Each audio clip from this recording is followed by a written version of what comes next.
ว้าวสุดท้ายเราตอนนี้จุดชิมุกชิมอะไรที่ไรเนื้อถึงนี้ชิมยกใส่ฟิล์มไว้ได้ยังอมปี The Grinch มา The Grinch นั่งเอาไว้เต้ามา The Grinch เต้าบ้านเกย์เอาไว้ต่อคือทางคือจีเนี่ยบอมพลานไงคริสต์มาสแต่งขยันปกติจังนั่งทั้งให้เอาไว้บ้านจี The Grinch นั่งแต่บอมพลานคริสต์มาสเกย์เอาไว้จังนั่งทำมูลหะบอกไปไว้นู้ต่อโจตลอดสายเดือนระบายยังแต่มาดองมันใต้มันจะเราสายเดือนเตรียมสังคมทันในแต่ออกนี้มันแต่ก็ช่วยจับได้จับสายได้กันในมวยพ้องได้ไปตัวมันมีตัวทำไมตัวรำ Boostrong ยัง Boostrong ช่างจริงเกย์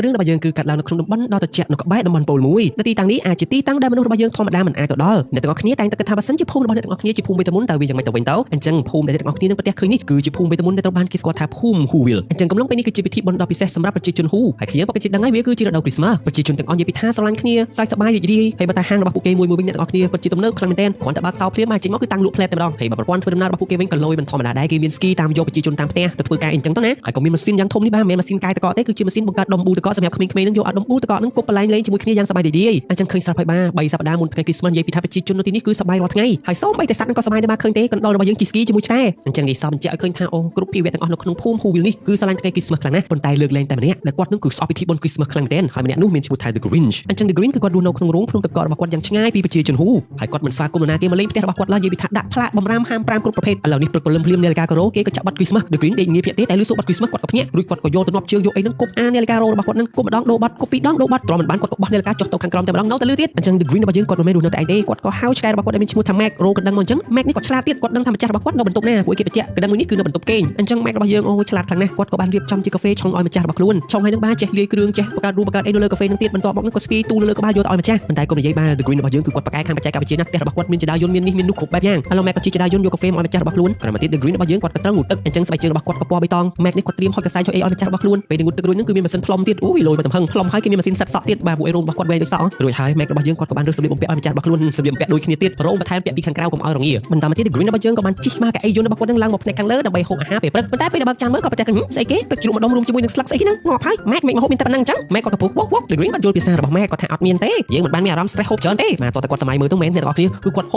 กโยนตะเม้นเต้โดยสารตะกวดสเตรสให้การจังอ๋อให้กวดเม้นหกโตตายก็คือหกตุ่มลงทมแต่มาน้องแล้วตัวยังไม่ออกมาหกคือกวดเถาแต่จอกตบซ่าดับใบเต็งมาหกแต่ The Grinch ก็ยัยทันยังมันจังจอกตบซ่าเต็งวันกำลังไปดีเต้วัวไปชี้จนหูจังไรตัวตะกวดนุ๊กมีกำปงแต่รีบจังขลุ่นไปสบายแต่คริสต์มาสแต่แม่ก็ตะปลุกปรับวัวขยำมีไอ้หกเต้ The Grinch ก็ยังยัยทันบ้านจอกตบเต็งกับบ้านได้แต่ขยำหนึ่งสอบกรุ๊ปวิญญาณเต้อ๋อได้ขยำโจตัวขนมภูมินุ๊กบ้านจัง The Grinch ก็บ้านน้อมสกายบักกวาดนั่งโอเต้โจตัวขนมภูมิฮูวิลขนมดนานุ๊กยังตะกวดนี้บักกวาดจะชงเอาถังให้ตัวไปก็ The Grinch สอบทั้งคริสต์มาสสอบภูมิฮูวิลนึงครั้งแรกแต่ตะกวดนี้บักกวาดจะกระทำไปหาชื่อแบบโดนระบาด The Grinch คือวิโตจากเอียดเป๊กบ้านหรือมุ้งก็มีไฮพอปเซนติสยังมีแต่รงจำมือตะกวดนี้ขนมดนานุ๊ก The Grinch ก็กำลังปรางแม็กข้างแม็กกำลังไปนี่ประชาชนฮูวิลแต่อ๋อนั่นคือกำปงแต่ชกวนสำหรับคริสต์มาสอันจังบัสันจะมีประชาชนน้ำมันยัยเปียล้อมาดักผู้เยอะไงขยมอนุญาตออยแม็กเองนั่งคำเบียร์หาผู้เก้คำตามจัดยี่เต้าขอให้จังออยนะยัยเปียล้อมาเลยกอดเตี้ย The Grinch นะเรากัดมาดอกขนมภูมิมากำปงแต่อูออนจังเยอะก็ประเดี๋ยวเคยโดนนาระบาดเยอะได้จีเนกรูเป็ดนั่งกำปงแต่แฮวแลนด์ยัยเต้าเนี่ยคือทุกการอดเดียดปูนเตะสัตว์นี้จีเนกรูเป็ดลองโกยเลยล้านก็ได้เปลี่ยนจังเต้าจะพูด The Grinch ระบาดยังไม่มาดาวโจมขนมภูมิเคยขมิ้นตัวนั่งเถากะดักจะมองออยสโนว์แมนระบาดวัด The Grinch ก็กำติกสโนว์แมนนั่งเจ้ายมเต้ายังสบายจัดนะมันต่อมาเตี้ย Grinch ระบาดยังก็บ้านจุ๊บจมูกนั่งรอมเนี่ยมีชื่อแต่เฟร็ดโอ้กวดนั่งโจจัดสู้สับตะคุกขี้ครั้งนะแมรี่คริสต์มาสละหนจัง The Grinch ระบาดยังก็บ้านปรากไซนั่งตรวจเฟร็ดระบาดยังฮอกดาวนาดาวใน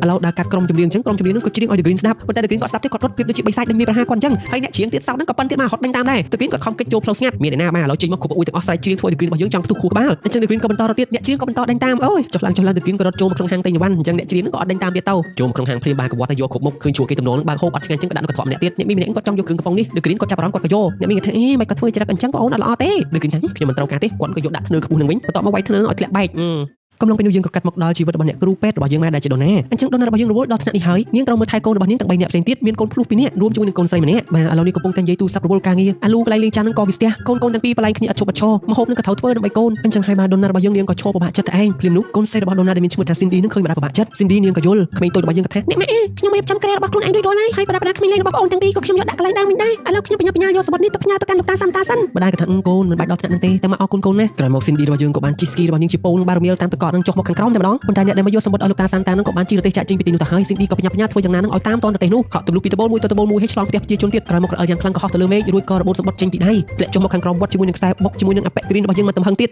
ทำไมเตะเดกรีนกับขังแน็กขมิ้นตัวกับมาโคตรไอ้เอามีขึ้นยังของนั่งเตะให้ปัญญาตัวนั้นซินดี้กระทั่งเอาเข้มซ้ำตัวลูกโป่เป็นไตไปมีเรื่องสำคัญสำหรับขนมแต่ลูกโป่มีใครสมบัติขนมอ่ะกรีนกระทั่งเคยเตะแม็กขมิ้นนกขนมพุ่มฮูวิลล์กึ่งจังชูแต่ถึงเซสมบัติออยซันตานั่งยังปรับเรื่องมวยตัวไอ้แต่จ๊อกสมบัติบ่อยนั่งไอ้กระทั่งวิตาดอลูกตาแซนตาหรือบ่อยเยอะแต่ออกนี่มันได้จุลูกตาแซนตาส่งไปแต่มาดองเพี้ยหลังขมิ้นตัว យវាគ្រាន់តែជាការបោកបញ្ឆោតប៉ុណ្ណោះយល់ល្អឯងជួបជាមួយលោកតាសាន់តាផ្ទាល់ទៅបើសិនជាឯងមានក្តីប្រាថ្នាអ្វីនោះបន្តទៅទៀតសម្បត្តិរបស់ Cindy ក៏ធ្លាក់ចុះមកខាងក្រោមនាងក៏ចាប់ផ្ដើមគិតថាតើបំណងប្រាថ្នារបស់ខ្ញុំថាជាការប៉ັດអត់ណោះដល់ត្រឡប់មកផ្ទះវិញ The Green របស់យើងគាត់ក៏មានអ្នកជិតខាងរបស់គាត់មួយដែរបាទតាមផ្លូវស្ងាត់ហ្នឹងណាដែលជាផ្ទះរបស់លោក Ricklebom និយាយទៅលោក Ricklebom របស់យើងនិយាយពីថាអូយឲ្យតែមានបុណ្យ Christmas គឺគាត់រៀបចំឡើងសម្បើមតែម្ដងហើយ Green របស់យើងគឺគាត់កិច្ចឲ្យលោកខំកិច្ចតាមដើមឈើនេះដើមឈើនោះទៅពេលលោក Ricklebom របស់យើងនឹងគាត់បានបើកភ្លើងទៅបាទបង Snowman នឹងក៏វាយ Green របស់យើងមកដៃសូត្រតែភ្លឹបត្រូវប៉ាន់ទៀតហើយលោក Ricklebom ក៏មកជួយថាអូយឲ្យខ្ញុំសុំទោស Green អូយមានទឹកលាបសក់ពណ៌បៃតងទៀតអីទេទឹកលាបសក់ហ្នឹងយើងខ្លាចស្គរឲ្យលាបពណ៌បៃតង The Green ក៏និយាយថាណែបើសិនជាឯងចង់សុំទោសឲ្យចាប់ទៅកុំវែងឆ្ងាយមើលរៀបចំផ្ទះលោកហើយអីក៏សម្បើមម្លេះឆ្វាក់ភ្នែកខ្ញុំហើយម៉ាក់នេះលោក Ricklebom ក៏និយាយថាអូខ្ញុំរៀបចំបែបនេះដោយសារមេភូមិប្រាប់ថាឆ្នាំនេះយើងធ្វើបុណ្យ Christmas ធំជាងមុន3ដងអញ្ចឹងភ្លើងក៏ទៅរៀបច្រើនជាងមុន3ដងដែរមិនដឹងជាសប្បាយមិនទេ Christmas ឆ្នាំនេះណោះបាទអញ្ចឹងវាកាន់តែធ្វើឲ្យ The Green របស់យើងគាត់ខឹងយ៉ាងខ្លាំងណាស់លុះដល់ពេលយកពលឺភ្លើងត្រៀមសម្រាប់ Christmas នៅក្នុងភូមិរបស់ Will ក៏ធ្វើឲ្យបេះដូងរបស់ The Green យើងនឹងកាន់តែមានសម្ពាធកាន់តែតឹងណែនថប់ស្អប់ថ្ងៃ Christmas ខ្លាំងណាស់ឲ្យតែដល់ការ Christmas ដឹងតែ The Green របស់យើងគឺគាត់ពិបាកចិត្តសូម្បីតែឆ្កែរបស់គាត់ក៏ដឹងថាម្ចាស់របស់ខ្លួនពិបាកចិត្តដែរតែធ្វើយ៉ាងម៉េចជារៀងរាល់ឆ្នាំគឺគាត់នៅតែពិបាកចិត្តគឺគាត់នៅតែកំសត់ខឹងតែម្នាក់ឯងនៅផ្ទះរបស់ Cindy យើងឯនេះវិញបាទ Cindy នឹងក៏របៀបធ្លាក់ចុះពីលើកាំជណ្ដើរម្ដាយក៏សួរហាកូនស្លៀកពាក់ស្អីក្រាស់ៗម្លេះកូនអីទៅណា Cindy ក៏ថាអូម៉ាក់ខ្ញុំចង់ទៅជួបជាមួយលោកតាសាន់តាអញ្ចឹងខ្ញុំត្រូវធ្វើដំណើរទៅប៉ូលខាងជើងម្ដាយក៏ធ្វើជាមិនខ្វល់ក៏ថាហ្នឹងឯងកូនទៅចុះអញ្ចឹងមួយខែទៀតជួបគ្នាណា Cindy ក៏ថាងាប់មួយខែទៀតម៉ាក់អញ្ចឹងផុតថ្ងៃ Christmas បាត់ទៅហើយអញ្ចឹងបំណងប្រាថ្នាខ្ញុំមកមិនទៅលោកណាក៏ថាមិនអីទេកូនតោះយើងរៀបចំដើមឈើ Christmas តែម្ដងទៅហើយបើកាត់ដល់ The Green របស់យើងវិញមកភ្លេងរោថ្ងៃ Christmas ទៀតហើយគាត់ក៏ទម្លាក់ទូមួយនឹងកំតិចនាឡិកានឹងចោលទៅហ្មងបន្តមកគាត់ក៏សួរឆ្កែរបស់គាត់ថាម៉ាក់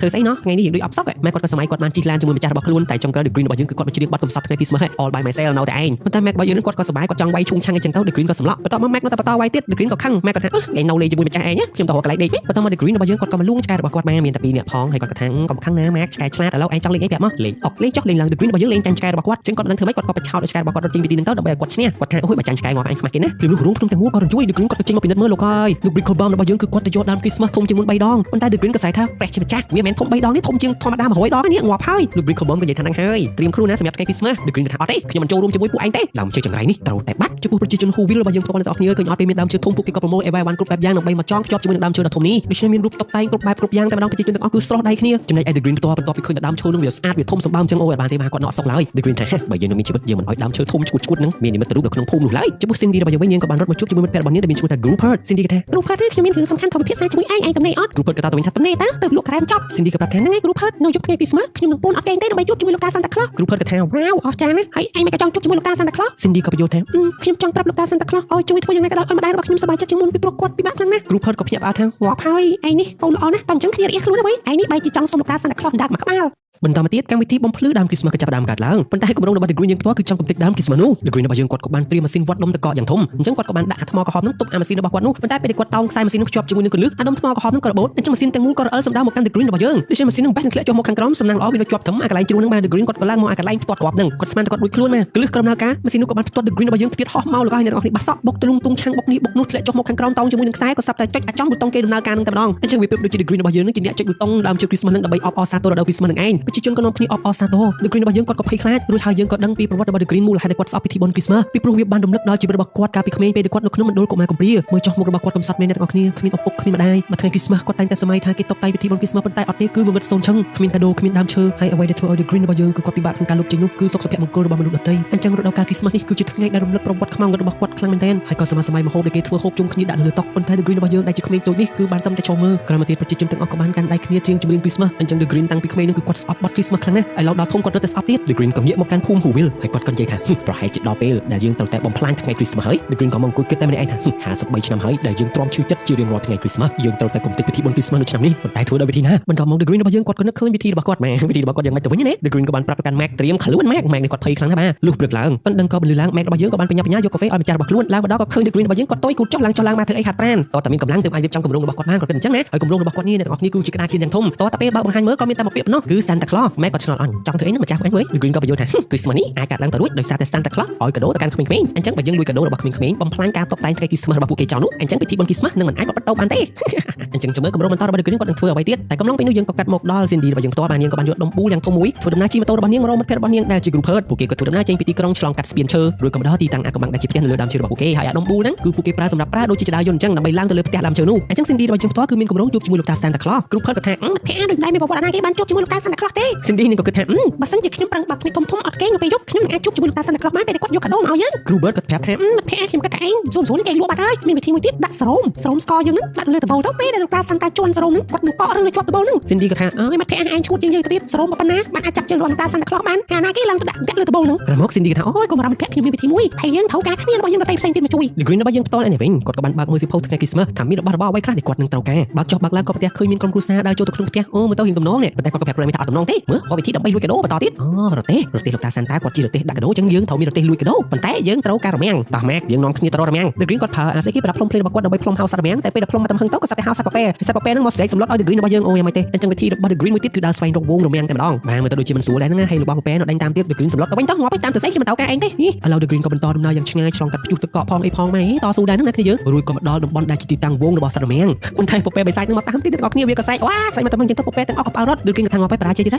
យប៉ុន្តែជប់សិនអូនៅមានរមាំងក៏មកក្បាលទៀតតាអញ្ចឹង The Green របស់យើងគឺគាត់ប្រើល្បិចដើម្បីចាប់រមាំងធាត់មកក្បាលនេះគាត់ខំពូនៅក្នុងទឹកកករមាំងគាត់ស្មានតែសក់អញ្ចឹងគាត់ក៏ខំសក់នឹងអញ្ចឹងទៅ The Green គាត់ក៏ស្រែកឈឺអញ្ចឹងរមាំងក៏បោរត់ The Green ក៏ប្រើខ្សែតោងប៉ុន្តែកម្លាំងរបស់រមាំងវាខ្លាំងពេកអូ The Green របស់យើងទាំងអស់គ្នាអើយរងទុកខ្លាំងណាស់អត់ស្រួលទេជាចុងក្រោយនឹងបុកដើមឈើសន្លប់អញ្ចឹងទៅរមាំងក៏ដោះឲ្យភ្ញាក់មកវិញអើយអាណិតមែនមិនធម្មតាទេហត់ណាស់តែយ៉ាងណាក៏ដោយចំពោះគ្នាយើងផ្ទាល់នេះបើសិនជាហត់អត់កម្លាំងងុយគេងអីដាក់ boost ត្រង់មកស៊ីនេះដល់ Cindy របស់យើងផ្ទាល់នាងក៏បានក៏ហៅមិត្តភក្តិរបស់នាង3នាក់មកផ្សេងទៀតអូគេមើលទៅដូចជើងកាងអញ្ចឹងណាក្មេងទាំង3ក៏សួរថាមានរឿងអី Cindy ហៅពួកយើងមកហ្នឹង Cindy ក៏ថាមកតាមខ្ញុំមានដំណឹងប្រាប់អ្នកទាំងអស់គ្នាត្រៀមខ្លួនណាខ្ញុំចង់ប្រាប់អ្នកទាំងអស់គ្នាថាពួកយើងមានកម្រងធ្វើរឿងមួយដែលមិនធ្លាប់បានធ្វើតាំងពីមុនមកគឺពួកយើងនឹងចាប់លោកតា Santa Claus ក្មេងទាំង3ក៏ហៅមាត់ឆ្ងល់ចាប់លោកតា Santa Claus មិនទៅមួយទេអូអត់ធ្វើទេខ្ជិលណាប៉ុន្តែក្មេងៗក៏ថាអត់ទេជួយចាប់លោកតា Santa Claus ក៏បានដែរពេលចាប់គាត់បានយើងលួចប្រដាប់ក្មេងលេងពីគាត់ឲ្យអស់ប៉ុន្តែ Cindy ថាមែនទេខ្ញុំចាប់លោកតា Santa Claus ដោយសារតែខ្ញុំចង់និយាយជាមួយលោកតា Santa Claus មិត្តភក្តិទាំង3ក៏សួរយើងអីបាត់ប្រាប់ទេយើងអត់ជួយទេ Cindy មិនព្រមប្រាប់បានរឿងអាចកំបាំងរបស់នាងប្រាប់តា group ទេតែ Cindy ក៏ខឹងថាមិត្តភក្តិពេលឯងមានបញ្ហាពឹងយើងមិនដែលសួរមូលហេតុទេណាហើយឯងក៏ចឹងដែរអត់មានលុយចាយយើងខំលួចលុយម៉ែយើងឲ្យឯងក៏យកមានសួរហេតុផលទេណាហើយម្នាក់ទៀតពួកគេក៏និយាយថាអូបាច់និយាយតទេតោះខ្ញុំជួយក៏បានដែរមានកម្រងគេខ្លះប្រាប់ខ្ញុំណាបន្តមកទៀតក្មេងៗក៏ត្រូវបែងចែកផ្លូវគ្នាសិនដោយសារតែពួកគេនឹងត្រូវទៅផ្ទះរៀងៗខ្លួនរកអីហូបអញ្ចឹងពេលព្រឹកប្រតិបត្តិការរបស់ Cindy នឹងចាប់ផ្ដើមកើតឡើងដែរអូកើតឡើងដំណើរគ្នាជាមួយនឹង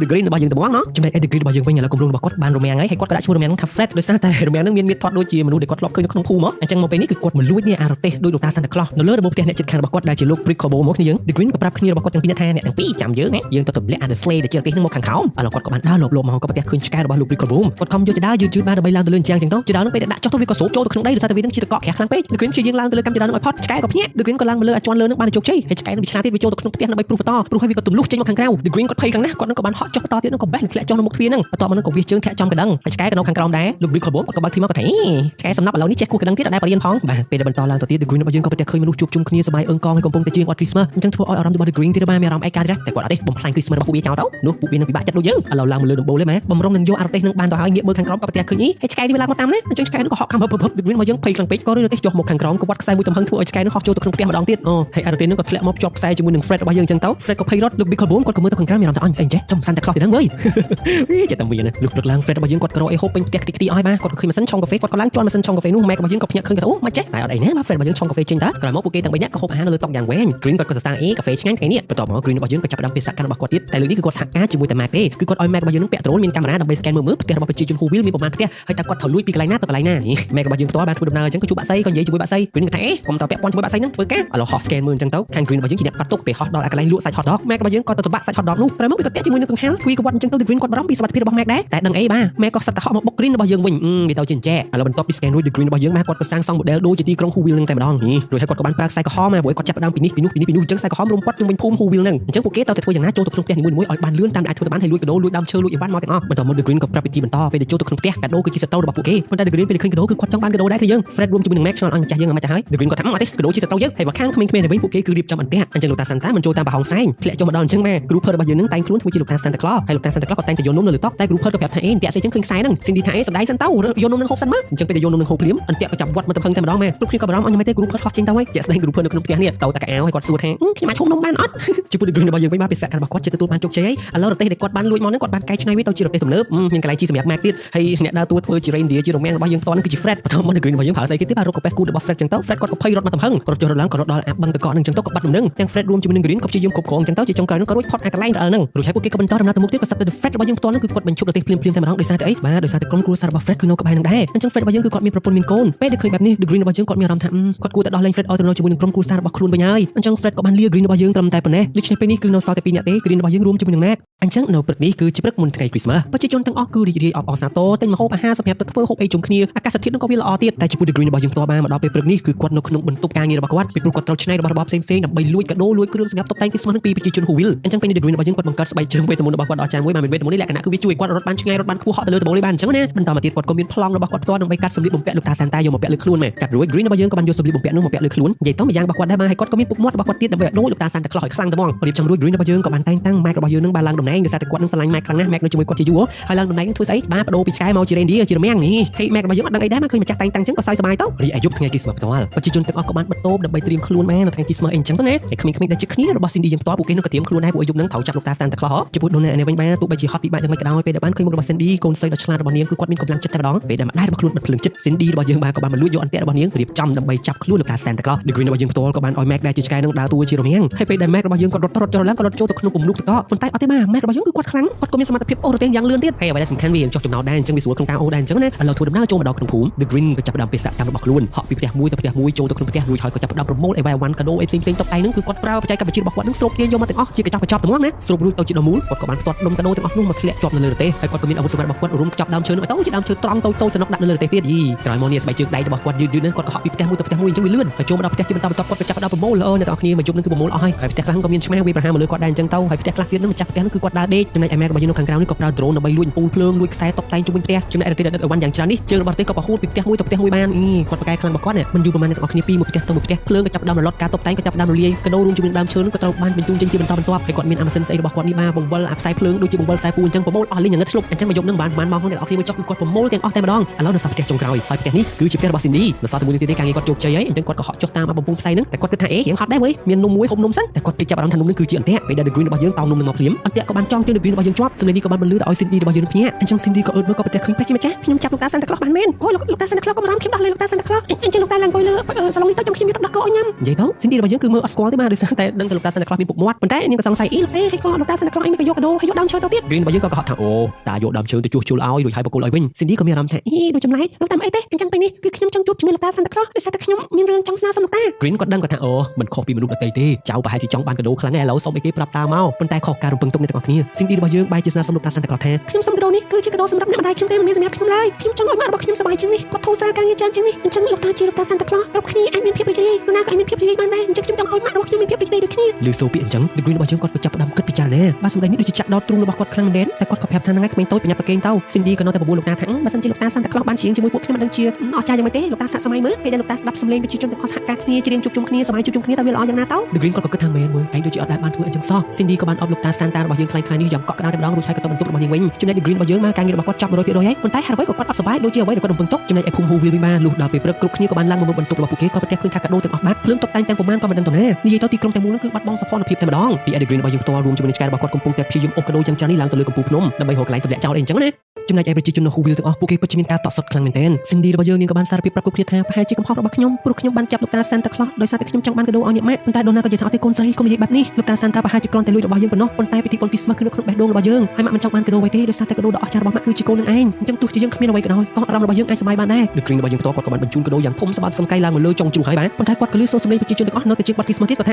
អត់មានកាដូអត់មានការតុបតែងអីផងមិនក៏ពួកគេធ្វើ Christmas បានតើទៅពេលគាត់ប្រើកែវចិត្តរបស់គាត់មើលក៏ប្រទះឃើញថាទោះជាគ្មានអ្វីក៏ដោយក៏មនុស្សរបស់យើងអាចសប្បាយបានដែរឲ្យតែពួកគេនៅមានជីវិតឲ្យតែពួកគេជ្រើសរើសផ្លូវសប្បាយឲ្យតែពួកគេជ្រើសរើសមិនចង់ពៀ Degree របស់យើងគាត់ក៏បានបិទភ្នែកធ្វើតាមសម្ដីរបស់ Cindy រួចហើយគាត់ក៏យល់នៅអត្ថន័យមួយនេះអញ្ចឹងបេះដូងរបស់គាត់ក៏ចាប់ផ្ដើមរីកតែម្ដងអ្នកទាំងអស់គ្នាវាប្រៀបដូចជាគាត់យល់ថាយ៉ាគាត់អត់មានអីក៏អត់ទៅចោះតាំងពីក្មេងតែហោចណាស់គាត់ក៏មានជីវិតរស់នៅបន្តដល់សប្តាហ៍ថ្ងៃហើយគាត់ក៏មានម៉ាក់ដែលជាឆ្កែសំណប់របស់គាត់ប៉ុន្តែមានតែគាត់ខ្លួនឯងប៉ុណ្ណោះដែលជ្រើសរើសនៅតែឯងជ្រើសរើសមិនពាក់ព័ន្ធជាមួយអ្នកដទៃបានជាគាត់ឯកាដល់សប្តាហ៍ថ្ងៃព្រមនោះកាដូក៏រអិលធ្លាក់ចុះទៅខាងក្រោម Degree ក៏លះបង់ជីវិតដើម្បីហត់តោងកាដូនោះ Degree គាត់ក៏បានប្រើខ្សែរបស់គាត់ពួកជាប់ជាមួយនឹងថ្មប៉ុន្តែថ្មនោះក៏បាក់ទៀតពេលដែលថ្មរបូតចុះមកខាងក្រោមក៏សាប់តែ Fred ក្រុមគ្រួសាររបស់ Fred រួមជាមួយនឹង Mac របស់យើងសហការគ្នាព្យាយាមតោង Degree ឡើងមកផ្ទះខាងលើវិញរួមជាមួយកាដូនោះណា Degree ក៏បញ្ញាយកកាដូទាំងអស់បកគលទៅឲ្យប្រជាជននៅក្នុងភូមិវិញ Degree ក៏បានសារភាពថាឲ្យខ្ញុំសុំទោសអ្នកទាំងអស់គ្នាខ្ញុំជាអ្នកលួចកាដូអ្នកទាំងអស់គ្នាដោយសារតែខ្ញុំគិតថាបើសិនជាខ្ញុំលួចកាដូថ្ងៃ Christmas របស់អ្នកទាំងអស់គ្នាវាប្រហែលជាអាចកែប្រែនៅអារម្មណ៍ដ៏ឈឺចុកចាប់នៅក្នុងបេះដូងរបស់ខ្ញុំបានតែខុសការពិតហើយខ្ញុំពិតជាសុំទោសមែនទែនណាក្មេងតូចនិយាយចប់ Degree របស់យើងក៏ដើរចាក់ចេញពីទីនោះមកដល់ផ្ទះវិញ Degree របស់យើងគឺសំណោតែឯងហើយព្រឹកឡើង Degree របស់យើងក៏សាប់តែមានកាដូ surprise Mac របស់យើងដែលជាឆ្អឹងពណ៌បៃតងបានអញ្ចឹងគាត់ប្រពៃពិធី Christmas ដែរហើយប៉ុន្តែក៏សាប់តែមាននរណាម្នាក់គូទ្វារពេលដែលបើកទ្វារមកក៏ប្រទះឃើញ Cindy ក៏និយាយថាសួស្ដីលោក Green ខ្ញុំឈ្មោះ Cindy